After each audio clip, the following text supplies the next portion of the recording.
जय हिंद दोस्तों, welcome to the सरकारी जॉब। पिछली क्लास में हमने क्वेश्चन नंबर 35 तक क्वेश्चन डिस्कस कर चुके थे।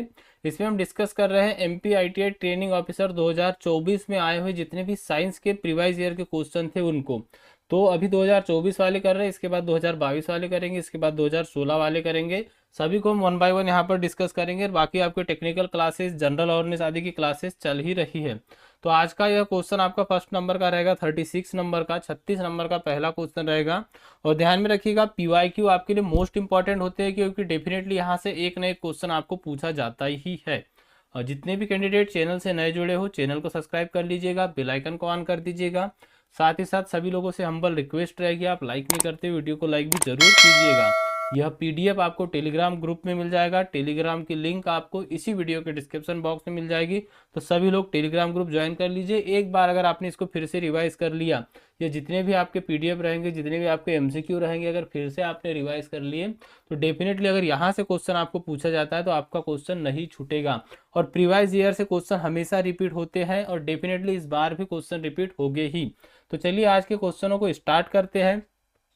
पहला क्वेश्चन है 36 नंबर का। इसमें आपसे पूछा गया है, सौरमंडल का सबसे गर्म ग्रह कौन सा है। पूछा गया क्वेश्चन है यह। और सौरमंडल का जो सबसे गर्म ग्रह होता है, तो यहाँ पर दिया है आपको बुध, शुक्र, मंगल या बृहस्पति। तो जो सबसे गर्म ग्रह है सौरमंडल का वह कौन सा है, तो वह है आपका शुक्र ग्रह। तो यहाँ पर आपका जो करेक्ट आंसर है वह क्या हो जाएगा, ऑप्शन नंबर बी हो जाएगा। इसी को भोर का तारा या सांझ का तारा भी कहा जाता है। चलिए नेक्स्ट क्वेश्चन देखिए। अगला क्वेश्चन है आपका क्वेश्चन नंबर 37। इसमें आपसे पूछा गया है, भारी जल का सूत्र D2O ही होता है, सभी को पता रहना चाहिए। इसका करेक्ट आंसर क्या हो जाएगा, option number B correct answer हो जाएगा। हेवी वाटर का रासायनिक सूत्र क्या है, तो D2O या ड्यूरेनियम ऑक्साइड इसको कहते हैं। चलिए नेक्स्ट क्वेश्चन है आपका 38 नंबर का। मनुष्य के सामान्य शरीर का तापमान कितना होता है। तो यहाँ पर ऑप्शन देखिए, यह पिछला ही क्वेश्चन है और इसमें काफी कैंडिडेट ने क्वेश्चन रॉन्ग किया था, मुझे पता है, जब आपका मैंने सॉल्यूशन करवाया था। और इसमें दिया आपको 37 degree centigrade, 98 degree centigrade, 45 degree centigrade या 32 डिग्री सेंटीग्रेड। तो सेंटीग्रेड में जब भी पूछा जाए इसका राइट आंसर क्या होगा, तो वह आप सभी को पता रहना चाहिए, 37 डिग्री सेंटीग्रेड होता है। और अगर जब फेरेनाइट में पूछा जाता है तब होता है 98.6 फेरेनाइट, या 98 फेरेनाइट भी अगर दे दिया जाए तो भी ठीक है। तो यहाँ पर आपका according to option correct answer क्या हो जाएगा, ऑप्शन नंबर ए हो जाएगा, क्योंकि यहाँ पर हमको सेंटीग्रेड में पूछा गया है। चलिए नेक्स्ट क्वेश्चन देखिए। अगला क्वेश्चन है आपका, विद्युत धारा मतलब कि इलेक्ट्रिक करंट की इकाई क्या होती है। तो विद्युत धारा की इकाई होती है एम्पियर। बहुत इजी क्वेश्चन है, बहुत आसान क्वेश्चन है। सी यहाँ पर आपका करेक्ट आंसर हो जाएगा। नेक्स्ट क्वेश्चन है आपका, दूध की शुद्धता मापने के लिए किसका उपयोग किया जाता है। तो जो दूध होता है, दूध की शुद्धता मापने के लिए लेक्टोमीटर का यूज किया जाता है। यहाँ पर आपका correct answer option number B हो जाएगा। नेक्स्ट क्वेश्चन है आपका क्वेश्चन नंबर 41। जंक लगना मतलब कि रेस्टिंग जो होती है किस प्रकार की अभिक्रिया है। तो जंक लगना किस प्रकार की अभिक्रिया है, यह रिएक्शन क्या एक भौतिक परिवर्तन है, रासायनिक परिवर्तन है, प्रतिवर्ती परिवर्तन है, या इनमें से कोई नहीं। तो जो जंक लगना है यह एक प्रकार की रासायनिक अभिक्रिया है। इसमें नमी व वायु की उपस्थिति के कारण जो है लोहे आदि पर जंक लगता है। और जंक लगना एक प्रकार की रासायनिक अभिक्रिया है। यहाँ पर जो आपका करेक्ट आंसर रहेगा वह रहेगा option number B. Next question देखिए। अगला क्वेश्चन है, निम्नलिखित में से कौन सा एक सुचालक मतलब कि कंडक्टर है। तो कौन सा निम्नलिखित में से एक सुचालक है, इसका करेक्ट आंसर क्या रहेगा, ऑप्शन दिया आपका रबड़, लकड़ी। तो यह दोनों तो कुचालक ही होते हैं। यहाँ पर दिया आपका ग्रेफाइट या प्लास्टिक। तो अकॉर्डिंग टू ऑप्शन यहाँ पर जो आपका करेक्ट आंसर हो जाएगा वह क्या हो जाएगा, option number C correct answer हो जाएगा, ग्रेफाइट। क्या हो जाएगा, सी यहाँ पर आपका करेक्ट आंसर हो जाएगा, ग्रेफाइट जो होता है यह। चलिए नेक्स्ट क्वेश्चन देखते हैं। अगला क्वेश्चन क्या है, अगला क्वेश्चन रहेगा आपका कौन सा, तो वह रहेगा आपका 43 नंबर का। इसमें आपसे पूछा गया है, अग्निशामक यंत्र मतलब कि फायर एक्सटिंग्विशर में किस गैस का प्रयोग किया जाता है। ऑप्शन दिया है इसमें ऑक्सीजन का। तो ऑक्सीजन का बिल्कुल नहीं करेंगे, इससे तो जो है और अधिक ज्वाला लगेगी। अगला ऑप्शन दिया है कार्बन डाइऑक्साइड का, नाइट्रोजन का, या हीलियम का। तो अग्निशामक यंत्र या जो फायर एक्सटिंग्विशर होता है इसमें हम करते हैं कार्बन डाइऑक्साइड का प्रयोग। और जो फायर एक्सटिंग्विशर होता है वह लगभग 4 प्रकार के होते हैं, जो आग के अनुसार होते हैं, ए बी और सी डी में इनको कन्वर्ट किया जाता है। चलिए नेक्स्ट क्वेश्चन देखिए, अगला क्वेश्चन क्या है, लोहे को जंग से बचाने के लिए उस पर जस्ते की परत चढ़ाना, मतलब जिंक की परत चढ़ाना, क्या कहलाता है? तो वह कहलाता है गैल्वेनाइजिंग। क्या कहलाता है? लोहे पर जस्ते की परत चढ़ाना है, लोहे पर जिंक की परत चढ़ाना गैल्वेनाइजिंग की प्रक्रिया कहलाती है। नेक्स्ट क्वेश्चन देखिए 45 नंबर का है कि लेंस की क्षमता, मतलब पावर ऑफ लेंस की इकाई क्या है? तो लेंस की इकाई होती है डायोप्टर। क्या होती है? डायोप्टर होती है। सी यहाँ पर आपका करेक्ट आंसर हो जाएगा। लेंस की क्षमता को हम किस में मेजर करते हैं? तो डायोप्टर में मेजर करते हैं। नेक्स्ट क्वेश्चन है, कृत्रिम रेशा कहा जाता है, किसे कृत्रिम रेशा कहा जाता है? तो यह कहा जाता है क्या नायलॉन को, रेयान को, पॉलिएस्टर को या कपास को? तो कृत्रिम रेशा किसे कहा जाता है? तो कृत्रिम रेशा किसे कहा जाता है, ध्यान में रखिएगा। तो रेयान इसमें जो है, और इसके बाद एक ऑप्शन और था उसको भी देख लीजिए, नायलॉन। तो यहाँ पर आपका करेक्ट आंसर हो जाएगा ऑप्शन नंबर बी। क्या हो जाएगा? ऑप्शन नंबर बी जो है यहाँ पर आपका करेक्ट आंसर हो जाएगा। रेयान को कहा जाता है कृत्रिम रेशा। नेक्स्ट क्वेश्चन है आपका, वायुमंडल में सबसे प्रचुर मात्रा में पाई जाने वाली गैस कौन सी है? तो वायुमंडल में सबसे प्रचुर मात्रा में पाई जाने वाली गैस है नाइट्रोजन। कितनी है? नाइट्रोजन लगभग कितनी होती है? 78% की अप्रॉक्स होती है। ध्यान में रखिएगा, यहाँ पर आपका करेक्ट आंसर बी रहेगा। अगला क्वेश्चन है आपका क्वेश्चन नंबर 48, परमाणु के नाभिक मतलब कि न्यूक्लियस में कौन से कण होते हैं?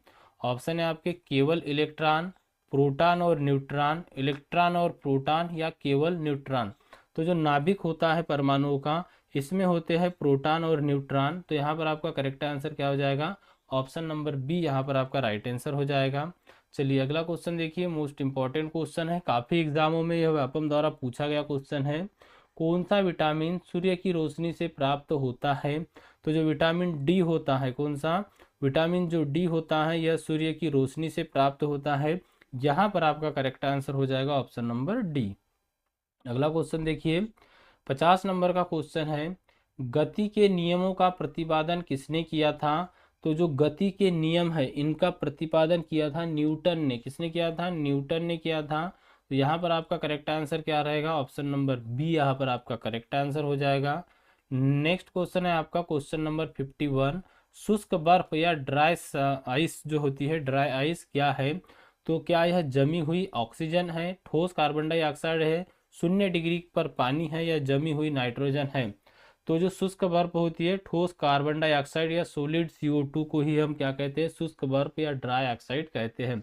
दोस्तों आगे क्लास में बढ़ने से पहले मैं आपको बता दूं कि आपके कंप्लीट कोर्स की ई बुक जो कि PDF फॉर्म में आपको मिल जाएगी, इनकी लिंक डिस्क्रिप्शन बॉक्स में मिल जाएगी। इसमें अभी तक जितने भी MP ट्रेनिंग ऑफिसर में पूछे गए क्वेश्चन है सभी को इंक्लूड किया गया है, चाहे आपका मैथ्स हो, रीजनिंग हो, जीके हो, साइंस हो, और उसी के आधार पर अभी का आपका करंट अफेयर, जीके आदि सब कुछ इंक्लूड किया गया है। इसी के साथ साथ आपके जो टेक्निकल 1000 क्वेश्चन रहेंगे, अभी जो AI आधारित क्वेश्चन अधिकतर दिए जा रहे हैं उस आधार पे आपको वो क्वेश्चन मिल जाएंगे प्रॉपर हिंदी और इंग्लिश लैंग्वेज में, यहाँ पर स्क्रीन पर आप देख सकते हो। और जो आपका नीमी की लैंग्वेज होती है उसी लैंग्वेज में प्रॉपर आपको क्वेश्चन मिलेगी। तो टॉप सेलेक्टेड क्वेश्चनों की अगर आप प्रैक्टिस करना चाहते हो तो यह ई बुक की लिंक आपको डिस्क्रिप्शन बॉक्स में मिल जाएगी। काफ़ी कम प्राइस इसका रखा गया है, आप चेकआउट कर सकते हो और वहाँ से इसको परचेज कर सकते हो। अगर आप इसको व्हाट्सएप के जरिए लेना चाहते हो तो वहाँ पर भी आपको यह मिल जाएगी।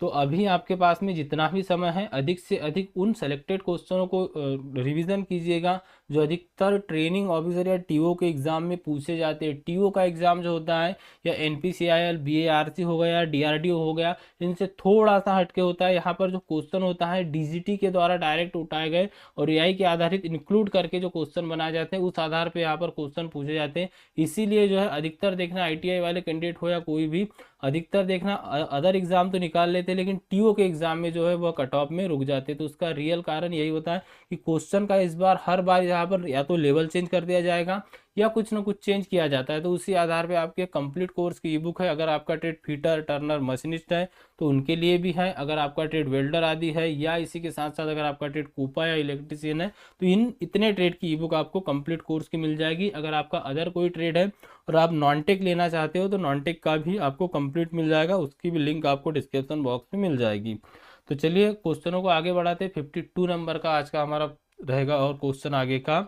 इसमें आपसे पूछा गया है 52 नंबर के क्वेश्चन में रिएक्टर स्केल के बारे में पूछा गया है कि रिएक्टर स्केल का उपयोग किसे मापने के लिए किया जाता है। तो जो रिएक्टर स्केल होती है भूकंप की तीव्रता, मतलब कि आपको जो भूकंप होता है इसकी तीव्रता को मेजर किया जाता है रिएक्टर स्केल के द्वारा। तो यहाँ पर आपका करेक्ट आंसर क्या हो जाएगा, ऑप्शन नंबर सी यहाँ पर आपका करेक्ट आंसर हो जाएगा। भूकंप की तीव्रता रिएक्टर स्केल से मापी जाती है।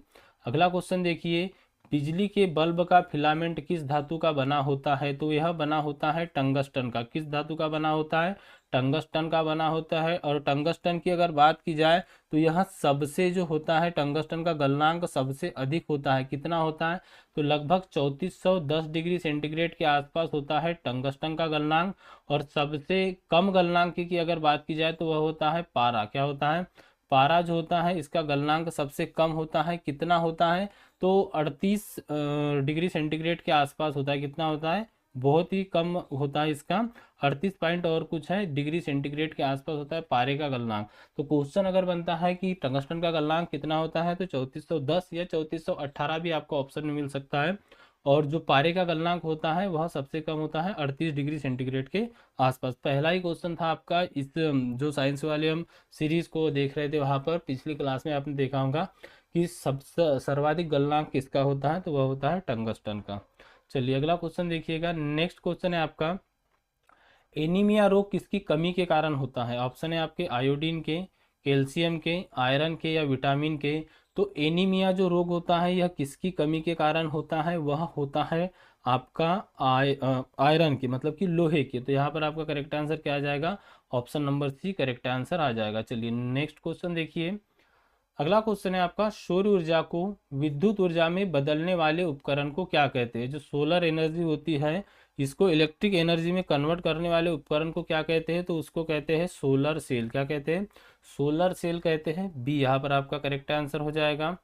नेक्स्ट क्वेश्चन है आपका, चींटी के डंक में कौन सा अम्ल पाया जाता है। तो फार्मिक एसिड पाया जाता है चींटी के डंक में। कौन सा पाया जाता है, तो फार्मिक एसिड पाया जाता है। सी यहाँ पर आपका करेक्ट आंसर हो जाएगा। चलिए नेक्स्ट क्वेश्चन देखिए। अगला क्वेश्चन है, पीलिया मतलब कि जॉन्डिस शरीर के किस अंग को प्रभावित करता है। तो जो पीलिया होता है यह यकृत या लीवर को प्रभावित करता है। तो यहाँ पर आपका करेक्ट आंसर क्या हो जाएगा, ऑप्शन नंबर सी यहाँ पर आपका राइट आंसर हो जाएगा। नेक्स्ट क्वेश्चन है, टेलीविजन का आविष्कार किसने किया था। तो जे एल बेयर्ड ही यहाँ पर करेक्ट आंसर हो जाएगा। जे एल बेयर्ड ने टेलीविजन का आविष्कार मतलब टीवी का आविष्कार किया था। ग्राहम बेल ने किसका किया था, तो फोन का आविष्कार किया था। मार्कोनी ने किसका किया था, तो रेडियो का आविष्कार किया था। ध्यान में रखिएगा आविष्कार एवं आविष्कारक, यहाँ से डेफिनेटली एक क्वेश्चन पूछा ही जाता है। चलिए अगला क्वेश्चन देखिए। नेक्स्ट क्वेश्चन है आपका, प्राथमिक रंग मतलब कि प्राइमरी कलर्स कौन कौन से होते हैं। तो प्राइमरी कलर्स होते हैं लहना मतलब कि लाल, हरा और नीला। तो red, green and blue. B यहाँ पर आपका करेक्ट आंसर हो जाएगा। यह प्राथमिक रंग आपके होते हैं। अगला क्वेश्चन है, बेकिंग सोडा मतलब खाने का सोडा का रासायनिक सूत्र क्या है। तो NaHCO3 यह खाने का सोडा है। और यहाँ से H हटा दे NaCO3 तो यह आ जाएगा आपका धोने का सोडा या धावल सोडा। चलिए नेक्स्ट क्वेश्चन है आपका 61 नंबर का, घेगा जिसको गलगंड आदि भी कहते हैं रोग किसकी कमी के कारण होता है। ऑप्शन है आपके आयरन के, विटामिन के, आयोडीन के या कैल्शियम के। तो घेगा रोग किसकी कमी के कारण होता है, बहुत इजी क्वेश्चन है, कई बार और कई एग्जामों में पूछा गया क्वेश्चन है। आयोडीन की कमी के कारण होता है घेगा रोग। सी यहाँ पर आपका करेक्ट आंसर हो जाएगा। अगला क्वेश्चन है आपका, वायुमंडलीय दबाव को किसकी इकाई मापा जाता है। मतलब कि जो एटमॉस्फेयर प्रेशर होता है इसको पूछा गया है कि किस इकाई में मापा जाता है। ऑप्शन है आपके जूल, बार, एम्पियर या ओम। तो इसे मेजर किया जाता है बार में। तो यहाँ पर आपका करेक्ट आंसर क्या आ जाएगा, ऑप्शन नंबर बी यहाँ पर आपका करेक्ट आंसर हो जाएगा। चलिए नेक्स्ट क्वेश्चन देखिए। अगला क्वेश्चन है आपका 63 नंबर का, प्रकाश वर्ष मतलब कि लाइट ईयर किसका मात्रक है। तो यह दूरी का मात्रक होता है। प्रकाश वर्ष किसका मात्रक है, तो प्रकाश वर्ष है दूरी का मात्रक। नेक्स्ट क्वेश्चन है, वॉशिंग सोडा मतलब कि धोने का सोडा, इसका रासायनिक सूत्र क्या है। तो मैंने आपको बताया था Na2CO3 जो है सोडियम कार्बोनेट, यह होता है धोने का सोडा या वॉशिंग सोडा। और सोडियम बाइकार्बोनेट मतलब कि NaHCO3 यह होता है आपका खाने का सोडा या कुकिंग सोडा इसको आप कह सकते हो। अगला क्वेश्चन है 65 नंबर का, कौन सा रक्त समूह सर्वदाता मतलब यूनिवर्सल डोनर कहलाता है? तो यूनिवर्सल डोनर किसे कहते हैं? ओ को कहते हैं। तो रक्त समूह ओ आपको मिल जाएगा ऑप्शन नंबर डी में, तो डी यहाँ पर आपका करेक्ट आंसर हो जाएगा। नेक्स्ट क्वेश्चन देखिए, तारों का टिमटिमाना ट्विंकलिंग ऑफ स्टार्स किस घटना के कारण होता है? ऑप्शन है आपके प्रकाश का परावर्तन, प्रकाश का अपवर्तन, प्रकाश का प्रकीर्णन या प्रकाश का विवर्तन। तो तारों का जो टिमटिमाना है यह प्रकाश के परावर्तन प्रकाश के अपवर्तन के कारण होता है। तो यहाँ पर आपका correct answer option number B रहेगा। नेक्स्ट क्वेश्चन है, हीरा मतलब कि डायमंड किसका अपर रूप है? तो यह कार्बन का अपर रूप है। सी यहाँ पर आपका करेक्ट आंसर हो जाएगा। हीरा किसका अपर रूप है? कार्बन का अपर रूप है। चलिए नेक्स्ट क्वेश्चन देखते हैं। अगला क्वेश्चन है, गुरुत्वाकर्षण का नियम किसने दिया था? तो गुरुत्वाकर्षण के नियम दिए थे न्यूटन ने। तो यहाँ पर आपका करेक्ट आंसर क्या हो जाएगा? सर आइजैक न्यूटन, मतलब कि ऑप्शन नंबर बी यहाँ पर आपका राइट आंसर हो जाएगा। और सेकंड लास्ट क्वेश्चन है हमारा, कोशिका की खोज किसने की थी? तो कोशिका की खोज किसने की थी? तो यहाँ आप सभी को पता होगा, रॉबर्ट हुक ने की थी कोशिका की खोज। तो ए ही यहाँ पर आपका करेक्ट आंसर रहेगा। और यहाँ आपका आज का लास्ट क्वेश्चन है, विद्युत विभव मतलब कि इलेक्ट्रिक पोटेंशियल का मात्रक क्या है? ऑप्शन है आपके वाट, एम्पियर, वोल्ट या ओम। तो जो आपका विद्युत विभव है इसका मात्रक है वोल्ट। क्या है? वोल्ट है। तो सी यहाँ पर आपका करेक्ट आंसर हो जाएगा। तो यह हमारे आज के क्वेश्चन यहाँ पर कंप्लीट हो चुके हैं। आगे हम 2000 जो आपकी 22 वाली वैकेंसी थी उसके साइंस के क्वेश्चन डिस्कस करेंगे। आपकी जीके आदि की क्लास चल ही रही है। जो भी कैंडिडेट चैनल से नए जुड़े हो चैनल को सब्सक्राइब कर लीजिएगा, वीडियो को लाइक जरूर कीजिएगा। जो भी आपके पास स्टडी रिलेटेड ग्रुप है शेयर कीजिए और सब्सक्राइब जरूर कीजिएगा। मिलते हैं अगली क्लास में, तब तक के लिए thank you and bye bye. यह पीडीएफ आपको टेलीग्राम में मिल जाएगा, वहाँ पर आपको वीडियो की लिंक चाहे तो वह भी आपको पीडीएफ में मिल जाएगी। टेलीग्राम की लिंक आपको इसी पीडीएफ में दी हुई है, और आपको कंप्लीट कोर्स की ई बुक भी आपको उसकी भी लिंक मिल जाएगी, या डिस्क्रिप्शन बॉक्स में भी उसकी लिंक दी हुई है। तो अपनी बेहतरीन तैयारी कीजिए, अधिक से अधिक टेक्निकल के साथ साथ नॉन टेक्निकल पर भी ध्यान दीजिए। डेफिनेटली अभी बहुत कम समय बचा हुआ है, आगे भी आपको क्लासेस मिलती रहेंगी। तो मिलते हैं अगली क्लास में, तब तक के लिए thank you and bye bye.